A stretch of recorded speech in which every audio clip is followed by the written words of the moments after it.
రజనీకాంత్ చిన్నతనం నుండి చాలా కష్టాలు అనుభవించాడు. కుచేలుడు పడ్డ కష్టాలన్నీ ఇతను పడ్డాడు.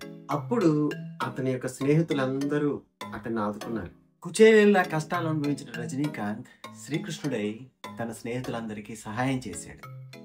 అలా అయ్యాడు శ్రీకృష్ణుడు.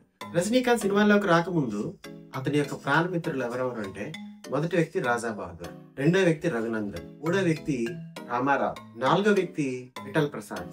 రజనీకాంత్ స్నేహితుల గురించి మనం మాట్లాడుకునేటప్పుడు మోహన్ బాబు గురించి మనం చెప్పుకోకపోతే మోహన్ బాబు మనల్ని వంచనివ్వడు. మోహన్ బాబు రజనీకాంత్ సక్సెస్ తర్వాత స్నేహితుడు. ఫిల్మ్ ఇన్స్టిట్యూట్ తొలినాళ్ళలో చేరిన రజనీకాంత్ కి సహాయం చేసిన ప్రతి ఒక్క స్నేహితుడిని రజనీకాంత్ కంటికి రెప్పలా కాపాడుకున్నాడు. నిలువ నీడలేక పడుకుంటే తన గదికి పిలిచి ఆశ్రయం ఇచ్చినటువంటి రఘునందన్ కి రజనీకాంత్ ఒక ఫ్లాట్ కొనిచ్చి బహుమతిగా ఇచ్చాడు. అంతేగాక వాళ్ళ యొక్క పిల్లల విద్యాభ్యాసం అంతటినీ తనే చూసుకున్నాడు. ఆశ్రయం పొందిన తర్వాత ఆకలి బాధలు తీర్చిన రామారావు కుటుంబ బాధ్యతల్ని కూడా రజనీకాంతే చూసుకున్నాడు. కోర్సులు పూర్తయి రఘునందన్ రామారావు వెళ్ళిపోయిన తర్వాత రజనీకాంత్ ఆదుకున్నటువంటి మరో వ్యక్తి విఠల్ ప్రసాద్. విఠల్ ప్రసాద్ ని రజనీకాంత్ తన వెన్నంటే ఉంచుకున్నాడు. విఠల్ ప్రసాద్ తమ్ముడికి ఆర్థిక వ్యవహారాలను చూసుకునేటువంటి బాధ్యతను అప్పచెప్పాడు. విఠల్ ప్రసాద్ ఒక తెలుగు వ్యక్తి.